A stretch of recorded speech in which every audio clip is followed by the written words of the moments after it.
Have you ever been drunk or high and came up with this truly amazing idea but then became sober and realized it wasn't as amazing as you thought it was? If so, what was the idea? Running for my local school board, I had a lot of issues with the way the education works in our country and believed the best way to fix the system was by running an honest campaign and promising to fight for the change that would help kids learn better. Ultimately, I sobered up and realized them, at the time, unemployed, stoned 24-year-old with no kids was not the best candidate.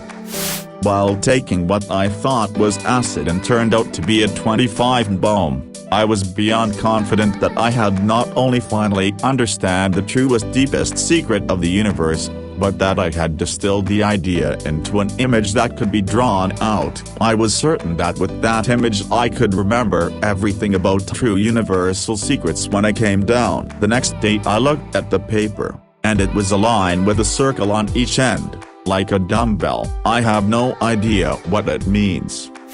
A friend of mine called me around 3 o'clock in the morning about a fantastic, groundbreaking idea he had for getting sunburn on your feet. He wears Crocs a lot, so I was actually kinda interested. Okay, so, like cloth or something you can put ... on your feet that would keep you from getting sunburn from the holes. Socks. He was describing socks. When I did shrooms, I came up with the absolutely genius idea that NASA should employ young children and send them to space for missions because they have more natural curiosity and aren't jaded yet by adulthood, and they might notice things that a more experienced astronaut would miss because they'll look from a different perspective. I was convinced I needed to email NASA right away and tell them about my brilliant epiphany. Edit. Apparently I really need to watch Space Camp and the Astronauts and read the Ender's Game series. I appreciate all the kind comments and awards. Smile. I had this idea for a movie in a similar vein of Cabin in the Woods, where these people move into a haunted house, except the plot is from the antagonist's perspective, where the ghosts haunting the house treat it like a job, and have interviews in front of a camera, reality show style, venting about how tedious the little aspects of the job are. The premise was this ghost had reluctantly picked up and followed this family to this new house in order to keep haunting them, and inadvertently stepped on another ghost's jurisdiction, and they bicker about who haunts who. Antics ensue. I realize now that this is more or less just what we do in the shadows. Damn Yutka. Edit. Alright guys, I'm trying to make it as a musician, and have made decent progress so far, and when I do, I'll go the Atlanta or Dave route and bring this up in a hopefully eventual pitch meeting. Thanks for your encouragement y'all, and please don't steal my idea, maybe give me 5 years. My niece drunk texted me and went on and on about her idea for party popper tampons. She wanted to make tampons that shot out string and confetti when you pulled the string. It was all something about women celebrating their freedom and vaginas. It was a very confusing 2 a.m. series of texts when she was just supposed to let me know she made it home safe from her night out. Yep, pre-melted cheese. Edit. Okay, I feel the need to clarify as people are saying nacho cheese or Velveeta or Cheese Whiz. I was so baked. My idea was pre-melted cheese, like a boil in the bag rice. But for cheese, like a block of cheddar cheese, in a sandwich bag and boiled till molten, and then it stayed molten. Like didn't solidify and I could just pour it on stuff. Like I was so high, I literally forgot all the aforementioned products existed, and though I was going to be a fucking millionaire, then started to talk with my friends about where I should live, be it LA or New York, in a penthouse suite, and have a butler and maids and shit. Then I came to after passing out at some point, and I remember the entire conversation and think holy fucking god, I'm a fucking moron. Always felt free throws in basketball slowed the game down too much. Felt instead they should have dunks instead, where the player that was fouled has a running start from the three-point line and the one who committed the foul is at the basket defending against the dunk. I suppose this could turn into an endless loop of fouling. Apparently there was this guy who swore that he knew the perfect answer to all life's problems when high on ether, but couldn't remember it when he came round. He managed, at one point, to write down his magical idea whilst he had the inspiration in order to read it when sober. When he came round from his binge he had a crumpled up bit of paper in his hand reading. A smell of petroleum prevails throughout. Myself and two friends were extremely high and extremely hungry. We put all our money together and said that we would buy the most amount of food for the amount of money we had gathered. We had a total of £16. So our thought process was we could order 16 portions of chips, French fries for you Americans. We had to call the takeaway 3 times before they would believe that it wasn't a prank. We convinced them we were throwing a party. The takeaway finally delivered it and myself and my other friend were too high to go to the door, so we made friend 3 go by himself. All of the lights were off and there was no music playing, so the delivery driver delivered 16 portions of chips to one man alone. From his perspective, needless to say, 16 portions of chips is too much food between 3 people. One of my philosophy professors told a joke about a philosopher having a dream in which he met Socrates, but quickly saw the proper rebuttal to his views, which Socrates conceded. Then he met Aristotle, and Descartes, and Kant, and Nietzsche, and Mill, and with each of them presented his contrary position successfully. He knew he was dreaming, but he thought, I have to wake up enough to write this down. He managed to become conscious enough that he quickly scrawled the words down on some paper, then fell asleep again. The next morning he woke up, remembered what had happened, and excitedly grabbed the note. It read, "Yeah, that's what you say." Once, while thoroughly drunk, I ordered a pizza and it arrived overcooked. Crust was like dried asphalt and the toppings blackened and singed. So I pitched the idea to my other drunk buddies that pizza places should let their customers control the pizza ovens through the internet, so we can decide when it's done, which then lead to an entire designer-owned pizza machine website combo, where one could control exactly how much of each ingredient to add using robotic arms, and you could watch it cook live through an oven cam. Seemed brilliant at the time. I was high. I made some killer mac and cheese and I saw that I had some bacon, so I cooked up the bacon and cut it into small pieces and put it on the mac and cheese. It was so goddamn heavenly that I forgot bacon bits, and bacon bits on mac and cheese already existed. In my fit of excitement, I texted my friend my totally brand new never done before creation, and I was told that it already existed. Imagine Discord online voice chat. My idea was that you could create subrooms within the current channel. My thought process was, I want to have a conversation with one person but still want to kinda hear what my other friends are conversing about with other people in the channel, but I don't want their conversation to interrupt my conversation and vice versa. So my thinking was that you join like a sub-channel where everyone in that sub-channel is at 100% volume and everyone else in the parent channel is at like 30% volume, so you could all be in the same parent channel but not really be a hindrance to one another, but you could still sorta hear them if you wanted to. It seems like a good idea if you're high, but then you realize it's just kinda pointless lol. I thought I was onto a massive breakthrough. Edit. Well, this went mental. The people have spoken. Discord. Make it happen. Thanks everyone. As teenagers, my friend and I used to get really stoned and go sit in this particular diner for hours and drink coffee until we sobered up. One time 2 cops in uniform came in and sat down a few tables away and ordered some food. At first we were kind of paranoid, but they didn't seem to be paying us any attention. My friend was the type of guy who liked to do wacky shit just to be funny, especially on a dare. He was also a big proponent of marijuana legalization.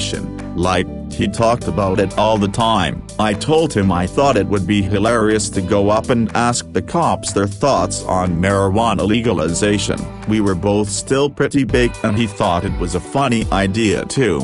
so on a whim he decided to do it. He took off his jacket and set it on the bench next to him and walked calmly over to their table and began talking with them. I couldn't hear what they were saying, but the conversation appeared to be polite and lasted a minute or two. He came back to the table with a big stone grin on his face. "Oh man, those cops seem okay to me. They both said they think weed should be legal and it's a waste of their time to go after pot smokers." A little while later the cops finished their food and left. One of them even smiled and nodded to my friend on the way out. We watched them get into their patrol car and drive out of the parking lot. We stayed for about another half hour and then left to catch the bus home. We got to the bus stop and just as we both lit up a cigarette, a cop car pulled up with the same two cops inside. They had been sitting in the parking lot next door with their lights off waiting for us to come out of the diner.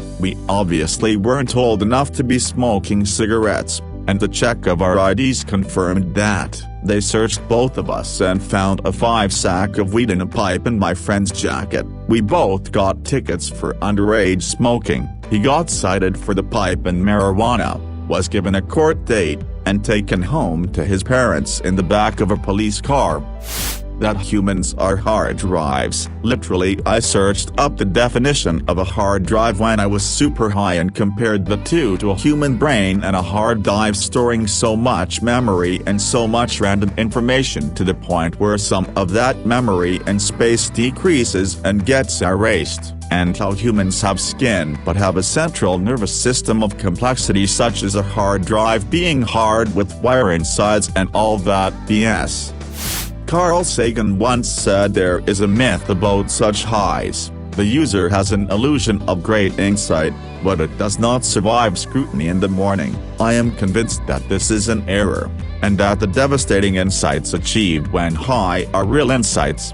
The main problem is putting these insights in a form acceptable to the quite different self that we are when we're down the next day. Some of the hardest work I've ever done has been to put such insights down on tape or in writing. The problem is that 10 even more interesting ideas or images have to be lost in the effort of recording one. So eagles have super good eyesight, right? Like able to see rabbits and mice from miles type eyesight. I theorize that you could use the reward-specific behavior type stuff to train eagles to identify things that would normally be hidden to the human eye, like snipers, AA placements, people, etc. Then I got sober and realized how much of a nightmare that would be to actually do. Someone in the room was saying something about how steamers are great, because you can cook vegetables without immersing them in water. They said the water is just a conductor for the heat, but with steamers they don't need to go in the water. My amazing idea was like a compartment or box where it just gets really hot inside and cooks food without the need for any water at all. Later on I remembered ovens exist. Once I tripped on shrooms and thought of this amazing song, like truly amazing beat and lyrics. I tried recording it on my phone, so I didn't forget. Then next day I went to check my phone. Turns out I tripped so hard that I imagined that I recorded it on my phone, but in reality my phone was turned off the whole time. Till this day I can't remember that tune, but for sure it would have been a Billboard hit. I know this isn't what you were asking, but it was the only situation I could relate to. Edit. Wow guys, thanks for the awards and upvotes. This is my most well-received reply ever. Who would have thought Get True Stories would go this far? Not me, but a friend of a friend. We were all sat around drinking, smoking pot and playing poker. All of us were fairly chatty apart from said friend who had been in silent thought for a good half an hour or so. He's a complete space cadet, so this wasn't overly out of character. He waited for a pause in the conversation to chime in with, wouldn't it be cool if there was like a company that you could like give, you know, packages and stuff to, then they like, you know, drop it off to people's houses? Someone responded, what, like the postal service? Oh right, yeah, he goes, he's a postman BTW. PB&J food truck. One of the first times I tried edibles for pain management, I took too much and apparently text-pitched my brother an idea for a PB&J food truck. I had it all figured out: different breads, nut butters, jellies, and chips. We'd offer a crustless option and a fun cut option, basically using a shaped cookie cutter for a little extra. We'd go to skate parks and set up shop for the stoner skaters. Apparently I was really excited about the idea, but I don't remember it. Only knew about it because of my text history lol. Doesn't seem like a real plausible idea sober lol. That's the thing about a lot of psychedelics: you can feel like you see reality for what it really is, and you feel like you understand everything and you have all the answers, but then you come down and forget everything you learned. That is my experience, at least. I remember I had a life-changing epiphany tripping when I did acid for the first time. All that remained of that experience were the words, "Write down every great idea you ever have on a pizza box," as Aldous Huxley said in his book The Doors of Perception. Paraphrasing Gertrude Stein's poem Sacred Emily, "A rose is a rose is a rose, but these chair legs, on masculine, where chair legs were street, Michael and all angels." That is not a typo. Here is the book: https://maps.org/images/pdf/books/Huxley in 1954 The Doors of Perception.pdf. While smoking weed with some friends, I came up with an idea for a restaurant. I called it Pound Town. The idea was that all of our specials would be centered around a pound, like 16 ounces steaks and things like that. Our signature desserts would incorporate pound cake. You get the idea. I even had an idea for the commercial. It would start off with a kid in his late teens walking up and knocking on someone's front door. He suddenly stiffens up when an older man opens the door. "Oh.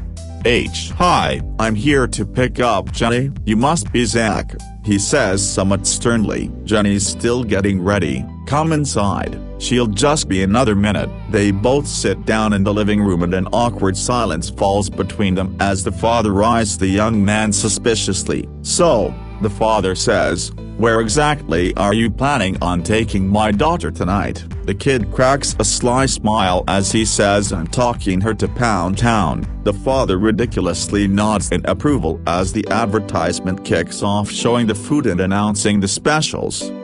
I was fucking loaded one night. After losing David Carradine to autoerotic asphyxiation, I had an idea of using a modified vest that had built defibrillator, and using air bladders would choke the fucking shit out of you while you roughed up your suspect. And if it couldn't get you back in a certain time frame, it would make a call to a preset number using a cell dialer and play a pre-recorded message. You could also pay for a monthly service that, if it was activated, someone would dispatch and put pants on you and stuff before your loved ones found you with your dick and or vag on display, likely in a pile of your own shit and piss. Safety jacket. My friend got high and decided to take the air filter off his car because more air equals more combustion and the engine equals faster car. He actually did it. He drove that way for a while. He didn't get more speed but did manage to get the seized up and ruined engine. We need more research into time and how time propagates through the universe, because I thought of the ultimate freshness storage solution. It's like a Faraday cage, but for time particles. Basically whatever you put in the box stops being affected by time. Ultimately I thought it up to keep my bananas fresh longer.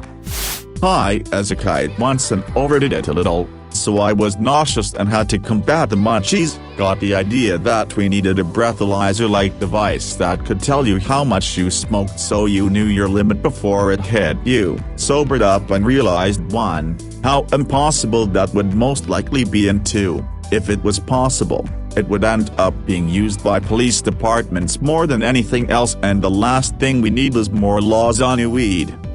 In 2018 I took acid, had the trip of my life, and when it was over I thought I figured out the meaning of life. I have a video of me tripping that night on YouTube somewhere. I can dig it up if anyone's interested. I couldn't live in society anymore, so I thought, Hey, I'm going to buy a Subaru and drive from NYC to Argentina and spread my new enlightenment. And I did. I bought a car and left 3 weeks later. I only made it sail to Mexico though before my car crapped out cause I didn't change the oil. Then I spent the next 2 years traveling around Mexico and Colombia and met my wife. I just returned from all this last month. So I don't know if I'd say it was a bad idea, but it has a happy ending. I recorded most of it to make a film, but I haven't edited this footage yet.